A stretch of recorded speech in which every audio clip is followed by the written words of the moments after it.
ज्यादातर लोगों की सोच यही है कि इंडिया पानी छोड़ रहे हैं, इंडिया पानी छोड़ रहे हैं। इन पे क्या कहेंगे? ये छोटी सोच है। इससे उसको डर और खौफ पैदा होगा, फिर वो थोड़ा कम होगा, इससे नुकसान में कमी आ सकती है। देखिए डर खौफ कैसे पैदा होगा? इंडिया कोई छोटा मुल्क तो है नहीं है कि आप डर खौफ पैदा कर देंगे इंडिया के अंदर। मीडिया के अंदर भी आ रहे हैं, सोशल मीडिया पे भी चल रहे हैं, हर बंदा ये बात करे कि इंडिया ने पानी छोड़ दिया, इंडिया ने पानी छोड़ दिया। पहले लोग बोल रहे थे इंडिया पानी नहीं दे रहे, अभी कह रहे हैं इंडिया ने पानी ज़्यादा छोड़ दिया। हेलो गाइस, मेरा नाम हसनैन खान है, आप देख रहे हैं कंपैरिजन टीवी। इस वक्त इंडिया के अंदर भी और पाकिस्तान के अंदर भी बहुत हेवी किस्म का फ्लड आया हुआ है। इस फ्लड ने इतनी ज़्यादा तबाही मचाई है कि लाखों लोग इससे नुकसान, लाखों लोगों को नुकसान हुए, लाखों लोग मुतासिर हुए। इस फ्लड से लाखों लोगों को नुकसान हुए कि माल मवेशी, किसी के घर सारे उजड़ गए, लोगों के जेज का सामान इसमें चला गया, लोगों ने अपनी बच्चियों के लिए जेज का सामान बनाया, वो सारे का सारा इसके अंदर चला गया, उजड़ गए, सोसाइटियाँ उजड़ गई हैं। पाकिस्तानी पब्लिक से बात करेंगे, ये जो फ्लड हेवी किस्म का आया हुआ है पाकिस्तान के अंदर, अभी ये सिंध के अंदर भी आने वाला है। इस वक्त पंजाब के अंदर फ्लड है और पंजाब से सिंध की तरफ आने वाले और कराची शहर की तरफ, सिंध की तरफ आने वाला है, लेकिन कराची शहर तक तो नहीं पहुँचेगा, लेकिन सिंध की तरफ ये फ्लड आने वाला है। पाकिस्तानी पब्लिक से बात करेंगे कि इसका जिम्मेदार कौन है जो हर 3-4 साल के बाद फ्लड आ जाते हैं और लाखों लोग इससे मुतासिर होते हैं। क्या समझते हैं इसका जिम्मेदार कौन है जो पाकिस्तान के अंदर फ्लड इस वक्त आया हुआ है? इंडिया के अंदर भी फ्लड इस वक्त आया हुआ है। इंडिया के नॉर्थ स्टेट के अंदर उत्तराखंड हो गया, पंजाब हो गया इंडिया का, वहाँ पे भी इस वक्त फ्लड आया हुआ है। क्या कहेंगे इसका जिम्मेदार कौन है?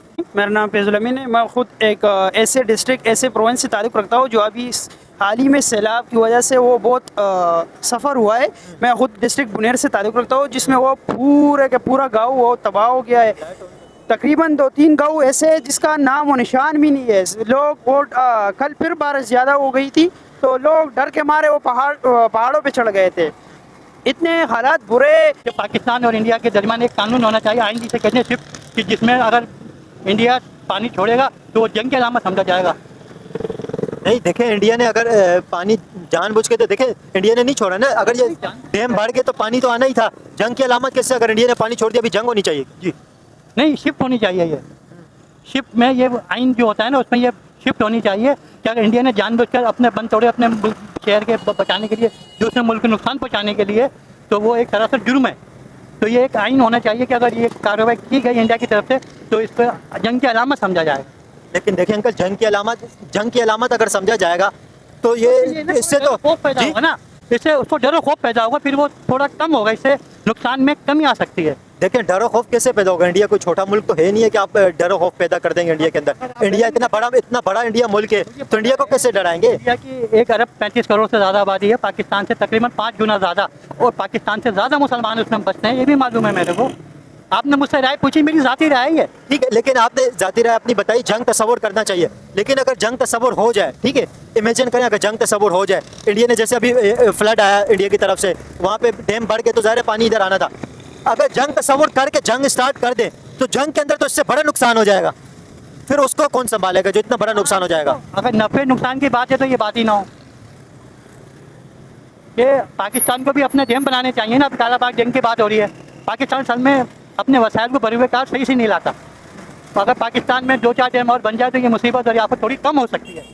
जो सैलाब आया हुआ है, लोग ज़्यादातर ये एक बात कह रहे हैं कि ये इंडिया की तरफ से आया और इंडिया ने सैलाब छोड़ दिए पाकिस्तान को तबाह करने की वजह से के लिए। आप क्या समझते हैं ये सैलाब के जिम्मेदार कौन है जो सैलाब आया हुआ है? यार इस सैलाब का जिम्मेदार तो मौजूदा हुकूमत है, क्योंकि इसको चाहिए कि बड़े बड़े डैम बनाने चाहिए, बड़े नहीं तो छोटे तो बनाने चाहिए कि जिससे हमारी पंजाब के आवाम को महफूज किया जाए। और हमारे गाँव में तो इस टाइम पे ऐसा सैलाब है, आप तो नेट पे देख रहे हैं कि माशाल्लाह जो घर हैं, जो हमारी खेती है, जितनी चीज़ें भी हमारी उसमें कुछ नहीं बचा। मैं तो यहाँ कराची में रहता हूँ, जो हमारे माँ बाप, हमारे भाई, हमारे रिश्तेदार जो अभी इस टाइम पे गांव में रहते हैं। आपके शहर का क्या नाम है, किस जगह पे आप रहते हैं? राजनपुर, देरा गाजी खान से पहले ज़िला राजनपुर। हमारे को सिंध दरिया सतलुज लगता है, सिंध दरिया, उससे आगे कोट मिठान का शहर, हम उस शहर से ताल्लुक़ रखते हैं। और हमारे तो वैसे भी पूरे गाँव में पानी पानी है, कोई ऐसा जगह नहीं है हमारी उसमें इलाके में जो महफूज हो, क्योंकि जो भी बचत के बंद थे वो भी टूट गए। मतलब अभी जो बचाव बंद इन लोगों ने बनाए थे, पानी का रुख चेंज करने के लिए जो बंद होते हैं बनाए थे, और जो मुख्तलिफ तोड़ दिए, और जो अगर बचे हुए खुद ब खुद भी टूट गए। अभी फसलों में पानी दाखिल हो गया, जैसे घर में भी दाखिल हो गया। मतलब जितनी चीज़ें थी उसमें, जो जानवर थे हमारे, मतलब है जो किसान के तो होते हैं ना, जानवर होती है, खेती हो, उस चीज़ के ऊपर साल का गुजारा करते हैं। तो इसका मतलब कि उन चीज़ों में इसका कुछ भी नहीं बचा किसान का। और अभी साफ बात है कि जो किसान ने कर्जा उठाया हुआ था, हमने खाद होता है, बीज होता है, उगाने के लिए फसल पे ट्रैक्टर लेके आते, जो सबका पैसा साल के बाद देना पड़ता है। और जैसे अभी खेती तो वैसे डूब गया, जो पैसा मांगने वाले होते हैं ना, वो तो ये नहीं देखते कि बेटा आपका डूब गया, वो पैसा मांगते हैं। तो ये लेकिन चाहिए हुकूमत को कभी कुछ ना कुछ आवाम के लिए रिलीफ पैदा किया जाए, क्योंकि जिससे पंजाब की आवाम को आसानी हो जाए। क्या कहेंगे, आपका अपना गांव इसके अंदर डूबा हुआ है, जो सैलाब आते हैं ना, लोगों को थोड़ा ये बताएं कि सैलाब से लोगों को कितना नुकसान होता है और क्या तबाही मचती है सैलाब से, तो लोगों को इस चीज़ का अंदाज़ा नहीं है। भाई ये तो उन लोगों से पूछा जाए जो लोग गांव के अंदर रहते हैं। अभी हम लोग तो शहर में आ गए ना, ये तो हमारे माँ बाप या बाप दादा या ऐसे घर पे है ना, तो वहाँ जाके जो देखता है ओरिजिनल वो बात होती है, बाकी नेट पे तो पता नहीं क्या क्या दिखाया जाता है। आपके जहाँ पे फैमिली रहती है वो गांव के अंदर, वहाँ पे सैलाब आया हुआ है, लेकिन शहर के अंदर काफ़ी सारे लोगों को इस चीज़ का पता नहीं होता है कि सैलाब की क्या नुकसान होते हैं, क्या तबाही आती है सैलाब से। अब थोड़ा बताएं लोगों को कि सैलाब से क्या तबाही मच जाती है। इस चीज़ में सैलाब में भाई बहुत नुकसान होते हैं, मतलब किसान का ना जानवर ना घर कुछ भी नहीं बचता, मतलब जो सालों की उसकी मेहनत होती है वो एक बार पानी में बह जाता है, फिर उसको बनाने के लिए उसकी ज़िंदगी लग जाती है। चाहे घर बनाना हो, आज के ज़माने में एक कमरे को बनाने में 2.5 लाख रुपए लगता है, जो गांव का घर होता है 2 लाख रुपए लगता है, तो वो तो पानी जैसे आता है वो तो गिर जाते हैं ना। तो चाहिए वैसे देखा जाए तो आवाम के लिए कि यहाँ वैसे एक डैम होने चाहिए, पंजाब में छोटे छोटे डैम होने चाहिए, कि जिसकी वजह से पाकिस्तानी आवाम पंजाब के आवाम को रिलीफ दिया जाए। बिल्कुल बिल्कुल। डैमों के हवाले से क्या कहेंगे, डैमों की कितनी ज़्यादा कमी है, अगर ये डैम होते तो पानी स्टोरेज हो सकता था और पूरा साल इस्तेमाल हो सकता था। बेशक ये जो पानी हमारा ज़ाया हो जाता है वहाँ से जो आ रहा है, तो आगे ये एंड में समंदर में ही जाता है। अगर इस चीज़ को कवर किया जाए तो जो कनाले निकाल रहे थे उसमें भी हमारे को काम आ जाता है। जो हमारी रोई के हैं, जो हमारे रोई के हम मतलब करीब लगते हैं, उसके अंदर भी उगाई जाती है सब्जी है, चाहे कोई भी खेत हो, उसमें मतलब पानी इस्तेमाल हो सकता है। लेकिन इस पे क्या कहेंगे, काफ़ी सारे लोग इंडिया के ऊपर इल्ज़ाम लगा रहे हैं, काफ़ी सारे लोग ये कह रहे हैं कि इंडिया ने ये पानी छोड़ दिया, इंडिया की जिम्मेदारी है, इंडिया ने कर दिया। इंडिया ने छोड़ा है, बिल्कुल ये चीज़ तो हम मानते हैं। हमारे जो मेजरमेंट है वो ये बोल रहे थे कि इंडिया वालों ने हमें कंफर्म किया है कि भाई हम पानी छोड़ रहे हैं, लेकिन इतना तो पहले बता दिया था इंडिया ने कि पानी छोड़ रहे हैं। ये ख्वाजा आसिफ साहब बता रहे थे। डैम जो बढ़ गया था इंडिया, तो पानी ज़ाहिर है छोड़ना था। उसका एक डैम वैसे भी टूट गया और बारिशें भी इतना थी जिससे कंट्रोल नहीं कर सके। इंडिया तो खुद भी डूब गया ना, वो हमें क्या डूबा था, वो तो खुद भी डूब गया। जो उससे पानी फालतू हुआ वो हमारे घर पे ही छोड़ दिया। तो लेकिन इस पे क्या कहेंगे लोग, इंडिया के इस पे इल्ज़ाम लगाने कि इंडिया ने छोड़ दिया, इंडिया ने छोड़ा। इंडिया ने कुछ जानबूझ के छोड़ा है, कोई बंद टूट गया है। नहीं, लेकिन देखें इंडिया का अगर डैम बढ़ गया तो इंडिया के डैम जब बढ़ गए तो डैमों से पानी निकल के आखिर जो दरियाओं का रुख है उसी तरफ जाना है ना, तो डैमों का पानी ज़ाहिर है बढ़ जाएंगे तो दरियाओं का रुख तो इख्तियार करना, ये पानी कहाँ जाएगा फिर भाई? इसमें इंडिया का क्या कसूर है? भाई का मतलब ये है कि हम लोग इस चीज़ में कुछ खुद भी जिम्मेदार है। वो ये चीज़ें जैसे रावी दरिया है, चनाब है, सिंध है, उसके किनारों में हम लोगों ने बस्तियों के बस्ते इलाके आबाद कर दिए, तो वो दरिया जो अपनी जगह पे तो आएगा ना, आज नहीं कल, 6 महीने बाद, साल बाद। ये हम लोगों ने खुद भी नुकसान किया है, क्योंकि जिस साइड पे हम लोगों को चाहिए नहीं बनाना चाहिए, उस साइड पे हम लोगों ने घर बिल्डिंग सबको तमीर कर दिया। अभी इंडिया ने तो आके नहीं बोला था कि आप दरियाओं के किनारे पे आके घर बनाएं। तो अभी इस चीज़ में हमारा भी कसूर है। हम ये नहीं बोलते कि हमारी हुकूमत का कसूर है या इंडिया की हुकूमत। हाँ, ये हमें भी चाहिए कि कुछ हमें एहसास करना चाहिए, लेकिन यार गाँव के लोग इसके अलावा और करेंगे क्या? खेती बाड़ी, जानवर और फसल, यही चीज़ है उसका। ना कराची आते, ना कहीं और कमाने जाते, कहीं भी नहीं जाते। उनका जरिया आसरा यही चीज़ होती है जो अभी पानी में बह गया। मैं समझता हूँ ये क्लाइमेट चेंज की वजह से भी हो सकता है, क्योंकि क्लाइमेट वो प्रॉपर मैनेजमेंट नहीं है। हमारे वो जो इकोसिस्टम है या जो भी है वो प्रॉपर मैनेजमेंट वाले लोग सिर्फ बैठे होते हैं, अपने वो पॉलिसी चेंज नहीं करते। लेकिन इसके अंदर क्लाइमेट चेंज का मसला है, लेकिन डैम भी तो बनाने की जरूरत है ना, कि डैमों के अंदर पानी जमा हो जाए। तो ये सारे पानी लोगों के घरों में आता है, शहरों के अंदर आ जाता है। लाहौर जैसे शहर के अंदर पानी आ गया, तो मतलब कि ये किस तरह इसको रोका जाएगा? डैम बनाना चाहिए जो प्रॉपर वो छोटे डैम। जी, छोटे छोटे डैम होते हैं ना, तो प्रॉपर वो एक सेटअप बनाते हैं, फिर इसी से वो रोकथाम बच सकते हैं, रोकथाम से वो बच सकते हैं। लेकिन कुछ लोग ऐसे हैं जो इंडिया को ब्लेम करते हैं। लोग ये कहते हैं कि इंडिया ने पानी छोड़ दिया, इंडिया की तरफ से पानी होगा। आपने सुना होगा बहुत ज़्यादा कि इंडिया ने पानी छोड़ दिया, जिसकी वजह से पंजाब के अंदर तबाही मच गई है, अभी सिंध के अंदर भी तबाही मचने वाली है। ये इस पे आप क्या सोचते हैं कि इंडिया के ऊपर जो कहा जाता है? थोड़ा सा मैंने भी सुना है वो सोशल मीडिया से कि इंडिया का भी वो हाथ मेन स्ट्रीम मीडिया पे भी चल रहा है, हर जगह पे चल रहा है। एक वो हो जाता है कि इसमें एक इंडिया का हाथ हो सकता है। आप क्या कहेंगे, इसका जिम्मेदार कौन है जो पाकिस्तान के अंदर सैलाब इतनी बड़ी तादाद के अंदर आया, और इंडिया के अंदर भी, इंडिया के नॉर्थ स्टेट के अंदर जैसे उत्तराखंड हो गया, पंजाब हो गया, वहाँ तक भी सैलाब आया, इसका जिम्मेदार कौन है? ये देखो, ये सारी चीज़ जो डिपेंड करता है गवर्नमेंट पे डिपेंड करता है, गवर्नमेंट की पॉलिसीज़ पे डिपेंड करता है।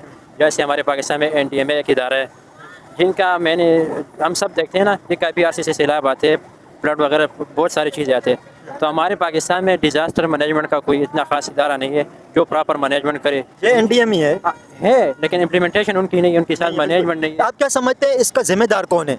ये जो यहाँ पे सैलाब आ रहा है, पाकिस्तान के अंदर आ रहा है, ये जो सैलाब आया, इसका जिम्मेदार कौन है? क्या समझते हैं आप? इसका जिम्मेदार यही गवर्नमेंट है और NDMA है, ये उनकी सबसे बड़ी फेलियर है। अच्छा, कुछ लोग हैं कि वो इंडिया के ऊपर ब्लेम कर रहे हैं। आपने देखा होगा मीडिया के अंदर भी आ रहा है, सोशल मीडिया पे भी चल रहे हैं, हर बंदा ये बात करे कि इंडिया ने पानी छोड़ दिया, इंडिया ने पानी छोड़ दिया। पहले लोग बोल रहे थे इंडिया पानी नहीं दे रहे, अभी कह रहे हैं इंडिया ने पानी ज़्यादा छोड़ दिया। इस पर क्या कहेंगे? इस पर मैं यही कहूँगा कि इंडिया को ब्लेम नहीं करना चाहिए, बिल्कुल नहीं करना चाहिए, क्योंकि हमारा एक अलग मुल्क है, हमारे पास अपनी मैनेजमेंट होनी चाहिए, अपनी पॉलिसीज़ होनी चाहिए। अगर हमारे पास अपने डैम का कोई मैनेजमेंट होता तो ये चीज़ ना आती, क्योंकि इमरान खान ने भी इस चीज़ का और रावी डैम का सजेशन दिया था इससे पहले 3 साल पहले, लेकिन वो एक्सेप्ट नहीं हुआ। तो यही चीज़ है, अगर वो टाइम पे एक्सेप्ट हो जाते तब इतना बड़ा सफ़र ना करना पड़ता। तो लेकिन इंडिया को ब्लेम करना चाहिए आपके ख्याल में, या नहीं करना चाहिए? जो लोग इंडिया को ब्लेम कर रहे हैं इस हवाले से, क्या कहेंगे इन लोगों को? बिल्कुल नहीं करना चाहिए। हमारे गवर्नमेंट की पॉलिसीज़ ऐसी है कि उनके पास कोई रोड मैप नहीं है कि वो आने वाली डिज़ास्टर को कंट्रोल कर सके या उसको अपनी मैनेज करे। हाँ, अपनी गलतियाँ दूसरों पे डाल देना या ये बोल देना कि इंडिया ने किया, इससे तो जान नहीं छूटती है ना कि भाई आपने तो तैयारी तो आपने करनी है ना। ये बिल्कुल हम इंडिया पे नहीं डाल सकती, ये हमारी गवर्नमेंट की फेलियर है, NDMA की फेलियर है, गवर्नमेंट पे और इंडिया पे बिल्कुल नहीं। जो पाकिस्तान के अंदर फ्लड आया है और इंडिया के अंदर फ्लड आया है, इसका जिम्मेदार किसे समझते हैं आप? जी अस्सलाम वालेकुम। मैं सबसे पहले तो आपका शुक्रिया अदा करूंगा कि आपने इस बात पर, इस मौजू पर सवाल उठाया आपका भी बहुत शुक्रिया जी। कि ये सबसे बड़ी गलती तो हमारी गवर्नमेंट की है। 78 साल से हम लोग आज़ादी मना रहे हैं। लेकिन कुछ लोग बोल रहे हैं कि ये इंडिया ने पानी छोड़ दिया, इंडिया ने पानी कर दिया। चले इंडिया ने भी पानी छोड़ा, अगर हमारे पास डैम होता तो हमें ये सब कुछ देखना पड़ता? आप मुझे ये बताएं, 78 साल से हम लोग आज़ादी मना रहे हैं। 78 सालों में कभी हमारी गवर्नमेंट ने, कितने आए कितने चले गए, किसी ने ये सोचा कि हमें पाकिस्तान के लिए कुछ करना है? सोचा किसी ने? नहीं सोचा। क्या समझते हैं जो सैलाब आया हुआ है, सैलाब के लोग काफ़ी सारे ये कह रहे हैं कि इंडिया ने ये सैलाब छोड़ दिया, लेकिन हकीकत क्या, आप क्या समझते हैं ये सैलाब का जिम्मेदार कौन है? बॉस देखो, हकीकत तो यही होगी कि इंडिया की भी कोई इसमें गलती नहीं है, सही, क्योंकि वहाँ पे भी बारिशें बहुत हुई हैं, वहाँ पे भी सैलाब आया, उनको भी मजबूरन अपना पानी छोड़ना पड़ा। हाँ, ज़ाहिर है डैम भर के तो पानी का क्या करेंगे, छोड़ना ही है, क्या होगा फिर? उनका भी मुल्क देखें बर्बाद होगा इस चीज़ में, उनको भी मजबूरन अपना पानी छोड़ना पड़ा। बाकी यहाँ पे भी बारिशें बहुत हुई हैं, आपने देखा होगा नाज़माबाद का इलाका हो गया, शारा फसल हो गया, ये पूरा पानी से भर चुका था। ओवरऑल अभी जो सैलाब आया हुआ है वो तकरीबन आधा पंजाब उसके अंदर चला गया, अभी सिंध के अंदर भी आ रहा है, इस पर क्या कहेंगे? अंदर भी आ रहा है। फिर देखें अब्दुल्ला शागती की वजह से इतनी दफ़ा जो है सैलाब रुक भी चुका है। बहुत दफ़ा ऐसा होता था कि हाँ भाई सैलाब आ रहा है, पाकिस्तान की कराची की तरफ सैलाब आ रहा है, अब्दुल्ला शागती की मदाद की वजह से बहुत दफ़ा सैलाब भी रुक चुका है, इस हवाले से सही है। और बाकी ये है कि वहाँ की तरफ से जो लोग बोलते हैं कि इंडिया ने पानी छोड़ दिया, पानी छोड़ दिया, वहाँ से तो खैर इतना नहीं होता, क्योंकि वहाँ से भी जो बारिश हुई है, वहाँ पे जो सैलाब आए उनको भी मजबूरन अपना पानी छोड़ना पड़ा, क्योंकि उनके भी डैम फुल भर चुके थे हवाले से। फिर जो यहाँ पे एक्स्ट्रा बारिश हुई है, फिर आपने देखा होगा, आपने वहाँ पे भी देखा होगा जो यहाँ पे बारिशें हुई हैं, फिर वहाँ की तरफ से जो क्या कहते हैं अपना सवात वगैरह की तरफ भी क्लाउड बर्स्टिंग हुई है, वहाँ से भी इतना पानी आ गया, वहाँ की तो पूरा समझना सवात बर्बाद हो चुका है। फिर जो है वहाँ से लाहौर सियालकोट में पानी आ गया सारा। ये लाहौर सियालकोट के अंदर जो अभी फ्लड आया है, लोग कह रहे हैं कि ये इंडिया ने डैम खोल दिया, वो आया है। अभी लाहौर के अंदर तकरीबन 50 से 60 साल बाद, 40 से 50 साल के दरमियान लाहौर के अंदर पानी नहीं आया, 40-50 साल के बाद लाहौर के अंदर फ्लड आया है। बहुत बड़ी बात है ये। बिल्कुल बिल्कुल बहुत बड़ी बात है। मसला सारा यही है ना कि वहाँ की तरफ से जो पानी रिलीज़ करा गया ना, उनकी भी अपनी मजबूरी थी, वहाँ की तरफ से नहीं छोड़ते, उनका भी पूरा मुल्क जो है वो बर्बाद होना था, उनको भी मजबूरन पानी छोड़ना पड़े। इसमें लोग कहते हैं कि इंडिया ने ज़बरदस्ती पानी छोड़ा है, वो चाह रहे हैं पाकिस्तान बर्बाद हो जाए, ये हो जाए वो जाए। दुनिया की अपनी अपनी बातें होती हैं इस तरीके से। तो बस मिसाल तो वही है ना कि उधर जब पानी आया सारा तो उनको भी छोड़ना पड़ा, हमारे मुल्क में पानी आता हमें भी छोड़ना पड़ता, हमारे जो डैम भर जाते हैं, नदी भर जाती, हमें भी देखें मजबूरन छोड़ना पड़ेगा हमारे से पानी, वरना तो हमारा भी पूरा मुल्क बर्बाद है। उनके जैसे बर्बाद होते होते बच्चा पानी इस तरफ आ गया, यहाँ से अगर पानी नहीं छोड़ा जाएगा, भरते रहेगा बढ़ता रहेगा, तो आगे भी पानी जो है आगे ऐसे चले जाएगा, ऐसे ये भी पूरा हिस्सा बर्बाद होना शुरू हो जाएगा। सिंध की तरफ जो पानी आ रहा है वो भी बस कह रहे हैं कि पानी बढ़ रहा है। देखिए इस पे क्या कहेंगे लोग, इसको इंडिया पे ब्लेम कर रहे हैं, काफ़ी सारे लोग कह रहे हैं कि इंडिया ने किया। डूब रहा है इंडिया, बेचारा खुद डूब रहा है, वो क्या करेगा, वो कुछ भी नहीं कर सकता, वो तो खुद डूब रहा है भाई। ये पहले लोग ये बात कर रहे थे कि इंडिया के अंदर इंडिया ने पानी बंद कर दिया, अभी लोग कह रहे हैं कि इंडिया ने पानी छोड़ दिया, ये क्या चक्कर है? ये तो खैर लोगों की बातें हैं, इंडिया वो खुद बेचारा डूब रहा है। पाकिस्तान का मसला ये है कि पाकिस्तान अपनी हरकतों की वजह से डूब रहा है, इसके जो वो है ना हुक्मरानों की गलतियाँ ही है और किसी की गलती नहीं है। ज्यादातर लोगों की सोच यही है कि इंडिया पानी छोड़ रहे हैं, इंडिया पानी छोड़ रहे हैं, इन पे क्या कहेंगे? ये छोटी सोच है, ये छोटी सोच है। कोई किसी चीज़ का जिम्मेदार नहीं होता, इंसान अपना जिम्मेदार खुद होता है, सही है। अच्छाई भी इंसान खुद करता है, बुराई भी इंसान खुद करता है। कोई पड़ोसी आके हमें तबाह नहीं कर जाएगा, हम कोई दूध पीते बच्चे नहीं है कि कोई आके हमें जो है ना मार के चला जाएगा और हम बैठे रहेंगे हाँ यार, ऐसा नहीं होता। उनकी गवर्नमेंट अलग है, हमारी गवर्नमेंट अलग है। हमारा जो मसला है ना वो ये सारा गवर्नमेंट का ये कि अगर गवर्नमेंट चाहे ना तो बहुत कुछ हो सकता है पाकिस्तान में। ये सैलाब विलाब आने से पहले अगर इसकी हम लोग मैनेजमेंट कर लें ना तो इसमें सब कुछ हो सकता है हमारा हल। हम इस तरह से ये भे नहीं रहे होते। लेकिन लास्ट टाइम मैं खुद फंसा हुआ था बारिश के अंदर और इतने पानी के अंदर मैं डूब के गया हूँ, किस तरह से घर पहुँचा हूँ। मेरी वालदा वगैरह इतनी परेशान थी इसी चक्कर में कि पत्नी बच्चा कहाँ फंस गया कहाँ नहीं फंस गया। तो इसके जिम्मेदार और कोई नहीं है, हमारी अपनी गवर्नमेंट है। इसका जिम्मेदार मैं समझता हूँ अपना हुकूमत ही है, इंडिया भी है और इसके साथ हुकूमत भी। अभी आपने जो है ना वो रावी आपने वो देखा किस हिसाब से उस रावी, सतलुज, चनाब, ये सारे रिवर इनके अंदर पानी आ रहे, सैलाब आ रहे हैं इन सब दरियाओं के अंदर। वो रावी जो है ना वो पानी का रास्ता है और उसी के अंदर जो है ना मकानात बनाए गए ये बिल्कुल जो है ना हाउसिंग सोसाइटियाँ बड़ी बड़ी बनी हुई हैं। अलीम जो जिन्होंने भी बनाई ये गैर कानूनी थी, और उस पानी जहाँ से आएगा वो अपने रास्ते जानते हैं कि कहाँ से आना है और किस तरफ जाना है। ये जो सैलाब आया है ना, ज्यादातर लोग कह रहे हैं कि ये इंडिया की तरफ से आया है, इस पे क्या कहेंगे लोग? इसके सैलाब का जिम्मेदार इंडिया को क्यों ठहरा रहे हैं लोग? जैसे क्यों कह रहे हैं कि ये सैलाब इंडिया की तरफ से आया और इंडिया पानी छोड़ देता है? नहीं ऐसे कोई, मुझे तो ऐसा लग रहा है कि ऐसा तो मुझे नहीं लग रहा है कि उन्होंने पानी छोड़ दिया, क्योंकि वो खुद ब खुद बारिश वहाँ पे भी शुरू हुआ है, वहाँ पे भी ज़्यादा बारिश है तो डैम भरेगा, तो लाजमी है उसको जो है ना थोड़ा बहुत कम से कम खोलना तो पड़ेगा। लेकिन मैं भी यही सोच, डैम भर जाएंगे तो पानी कहाँ जाएगा आखिर? उस दरिया ने तो अपना रास्ता तो इख्तियार करना ही है ना, वो दरिया के रुख की तरफ आएगा। बिल्कुल ऐसे ही है, मेरा तो सबसे ओपिनियन तो यही है, और मैं सबसे यही कहूँगा, मैं लोगों का यही प्याम है मेरे तरफ से कि आपस में एक दूसरे की हेल्प करना चाहिए, एक दूसरे की मदद करना चाहिए।